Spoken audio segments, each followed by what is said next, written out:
life verse jo nga unsay gyud mo ra gidaladal. Daghan man gyud ka pero kanang ni stood out gyud ba nga mao gid niya akong daladala ko is. Napulo ka ba?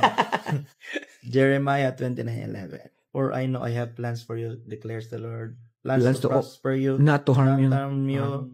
Plans to give you hope in a great future. Amen. So, klaro gihawid yun ni mo na. Klaro kay sa verse Ginoo sa iyang pulong. Dili lang kay ato ang plano. Ang matuman na or normal magplano. Plano ta. Mas tindot kung sabayan. Ang iyang plano. Iyahapong plano pinaka-importante sa tanan. Munan dali na lang sa imo dawaton ba if ever dili mo click ang isa ka butang. Okay, kabalo man ka nga dili giwiran na nimo. Mo beto ni Lord. Mo beto. Munan dali ra ka maka-move on. Di para sa ako. Redirect ka niya ba? Mo gyud.